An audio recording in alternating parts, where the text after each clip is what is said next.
Vous avez certainement déjà aperçu ce maillot destiné à l'équipe de France 2016, maillot extérieur destiné à être porté durant la compétition en France, mais saviez-vous qu'il a été refusé par l'UEFA et donc jamais porté dans cette compétition? C'est ce que l'on va directement voir dans cette vidéo. Salut à tous, j'espère que vous allez bien, on se retrouve aujourd'hui pour la troisième vidéo de la semaine et cette fois-ci on parle bel et bien de maillot. Il y a quelques jours en live Twitch, on a eu un débat concernant un maillot prévu pour la Coupe du Monde 2022 au Qatar. On approfondira ce cas directement à la fin de la vidéo, mais juste avant on va parler d'un premier exemple qui m'est venu en tête lorsqu'on évoquait ce maillot. C'est cette tunique de l'équipe de France, comme évoqué dans l'introduction, portée lors de l'Euro 2016. Voici donc le maillot qui avait été prévu par Nike pour cette compétition. Malheureusement, et ce qui aura étonné pas mal de personnes lors de cette compétition, c'est que ce n'est pas vraiment ce maillot qui aura été porté durant la compétition officielle. Néanmoins, ce maillot aura tout de même été porté lors de matchs qualificatifs, ce qui prouve également que ce maillot avait quand même été conçu pour être approuvé par la FIFA. Mais à notre plus grande surprise, durant l'Euro, ce maillot aura été porté. Donc vous pouvez voir que le motif prévu sur les manches a vraiment été estompé, voire est devenu illisible. Et c'est donc là tout le but de cette vidéo, à savoir pourquoi. Tout simplement parce que l'UEFA dispose d'un cahier des charges vraiment très strict auquel il faut se référer si vous voulez que les maillots soient portés en compétition officielle. Maintenant, le cas est un peu particulier parce qu'apparemment Nike aurait envoyé des échantillons à l'UEFA histoire de se faire approuver ou désapprouver le maillot. Le fait est que le maillot répondait bien à tous ces critères et donc vous allez me demander mais que s'est-il passé? La raison empêchant le port de ce maillot est tout simplement le fait que lors de cette compétition, la France a reçu la Suisse et une des deux manches, donc la manche rouge, aurait posé des problèmes de visibilité et aurait pu occasionner des troubles durant le match. C'est donc ce pourquoi le maillot a été revu.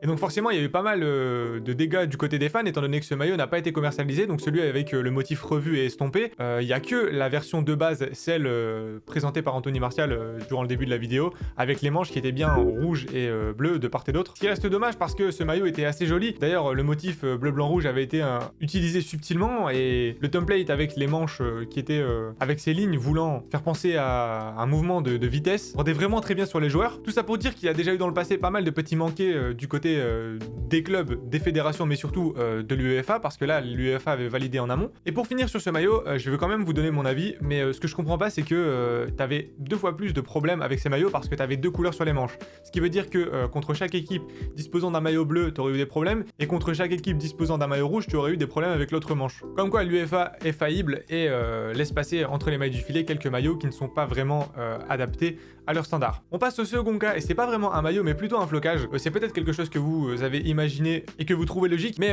en lisant les chartes de l'UEFA, je me suis rendu compte que certains flocages ne pouvaient pas être utilisés en Ligue des Champions pour plusieurs raisons. Et j'ai donc pour cette catégorie pris ce maillot du PSG, donc un maillot classique de Ligue 1, avec son flocage, qui est un flocage de Ligue 1 comme l'indique le sponsor, comme l'indique le petit logo ici. Donc forcément, ce flocage ne peut pas être utilisé en Ligue des Champions étant donné qu'il y a le logo de la LFP et donc de la Ligue 1 au sein de celui-ci. Mais pas que, selon détail assez important que j'ai décelé, l'article numéro 10.07 des équipements de l'UEFA mentionne bien que les numéros ne doivent présenter ni identification du fabricant, ni publicité de sponsor, ni éléments décoratifs. Et maintenant, lorsqu'on se penche plus en détail sur ce maillot, en fait vous avez pas mal de petits détails lorsque vous avez des reflets. Dans ce cas précis, des détails faisant référence au monument de Paris. Donc d'une part, le flocage n'est pas utilisable parce qu'il y a le logo de la Ligue, mais en plus de ça, il y a des motifs à l'intérieur qui ne permettent pas d'être utilisés. Donc il n'y a pas qu'un intérêt commercial à différencier les flocages de Ligue 1 et les flocages de Ligue des Champions. Il y a aussi d'autres facteurs, à savoir les conditions de l'UEFA pour pouvoir utiliser ces équipements dans leur compétition. On passe au cas suivant avec ces maillots conçus par Puma pour l'Euro 2020, et plus particulièrement de ce maillot de l'Italie, Away. Ces maillots avaient fait couler beaucoup d'encre et j'étais le premier indigné concernant leur design. Maintenant, je vais vous parler des choses qui m'avaient un peu étonné à l'époque, et je pensais vraiment que ces maillots ne pouvaient pas être utilisés durant ces compétitions. Premièrement, c'est le fait de disposer de l'inscription Italia en toutes lettres en plein milieu de ce maillot, et pour finir, la position du logo Puma ainsi que du logo de la fédération. Alors on va commencer par le premier point, à savoir le mot Italia écrit en toutes lettres. Il y a pas mal de petits articles qui font mention de cette pratique. Déjà l'UEFA précise qu'il y a pas mal d'identifications possibles pour une fédération et pour les clubs. Donc vous avez l'emblème de l'équipe, la mascotte de l'équipe, le symbole, le drapeau, un symbole national, le nom de l'équipe ou du pays en toutes lettres, le surnom, voire même le slogan de l'équipe. Maintenant, ce qui m'étonne d'autant plus dans ce cas-là, c'est qu'il y a deux mentions, deux identifications différentes sur le même maillot à des endroits vraiment très rapprochés. Dans l'article 15 du référentiel, article traitant du nom de l'équipe ou du pays, on nous précise bien que le nom de l'équipe ou du pays peut figurer sur la tenue du jeu une fois à un emplacement librement choisi sur le devant du maillot et à un emplacement librement choisi sur le short et sur chacune des chaussettes. On nous parle de dimension des lettres, ce qui est logique. Maintenant, l'article 15.03 23 nous dit bien que le nom de l'équipe ou du pays peut être utilisé en lieu et place de l'emblème de l'équipe, ce qui me fait un peu tiquer parce que là on parle bien du nom de l'équipe qui serait utilisé en lieu et place et non pas à côté. Mais dans l'article 13.07 on nous dit que les identifications de l'équipe ne doivent pas se toucher ni toucher tout autre élément figurant sur la tenue de jeu. Ce qui sous-entend bien qu'on peut avoir plusieurs types d'identification sur le même maillot. Par contre c'est là que ça devient intéressant, on nous dit bien que ces éléments ne peuvent pas non plus être combinés dans un seul cadre ou une seule pièce. C'est là que je vais vous donner ma conclusion. Je pense qu'en fait la mention Italia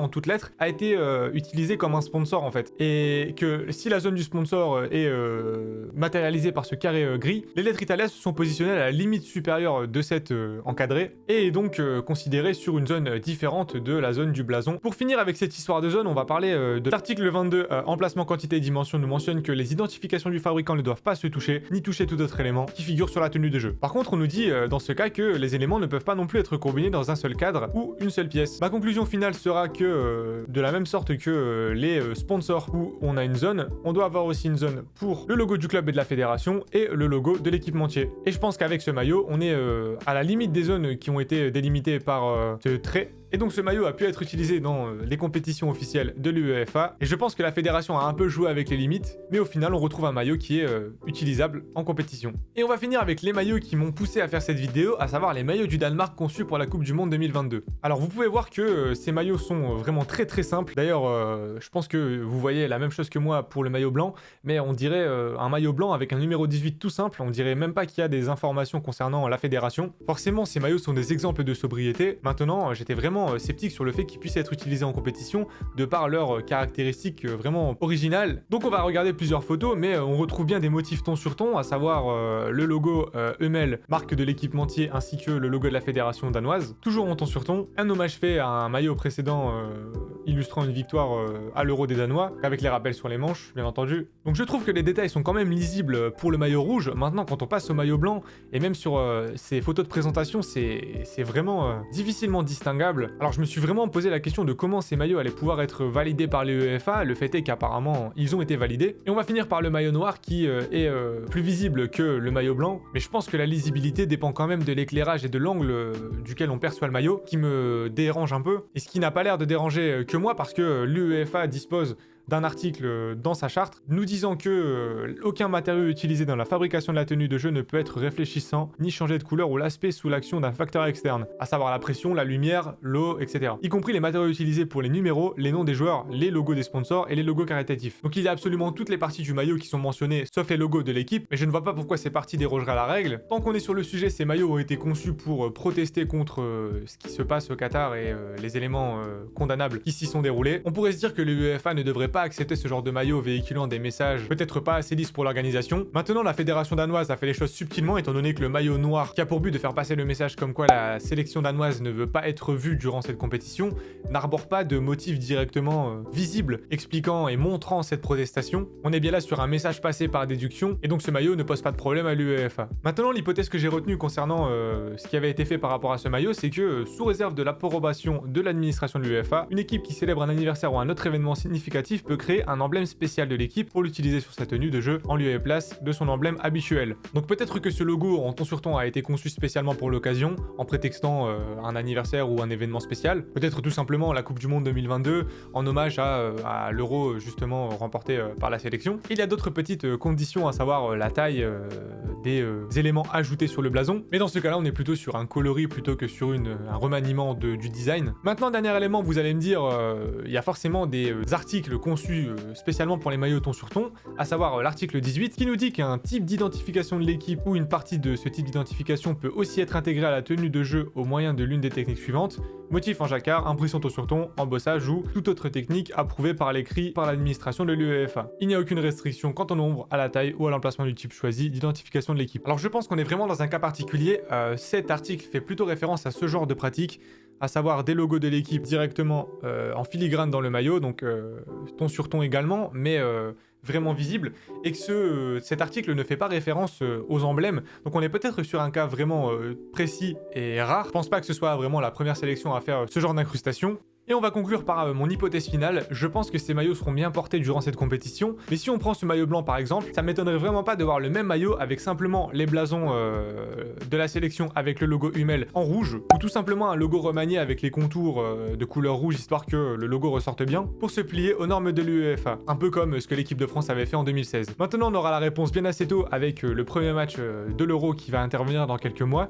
Et on verra ce que l'UEFA décidera. En tout cas, pour vous donner un avis vraiment totalement personnel sur ces maillots, je trouve que ça fait tellement ressortir le flocage, le fait d'avoir aucun relief sur le maillot, aucun autre coloris. Tu prends le maillot blanc, en fait, tu vois absolument que le numéro 18. Donc est-ce qu'au final, tu déplaces pas le problème et tu amplifies pas d'autres détails du maillot qui ne sont pas vraiment primordiaux, on va dire. Je pense que ce qui prime sur un maillot de sélection, c'est bien entendu le logo de la sélection, l'identité de ta sélection, et non pas un numéro mis en plein milieu et qui va se voir à des kilomètres au loin. Quoi qu'il en soit, n'hésitez pas à me dire ce que vous pensez de ce maillot parce que je sais qu'il avait pas mal fait réagir dans mon chat lorsqu'on avait abordé le sujet en live. Et de ce fait, je vais vous donner rendez-vous directement au début de la Coupe du Monde pour avoir le fin mot de cette histoire. J'espère que vous aurez appris quelques détails durant cette vidéo. En tout cas, j'ai pris beaucoup de plaisir à chercher ces informations et à vous les retranscrire. C'était Quentin, on se retrouve pour d'autres vidéos maillots. Allez, salut!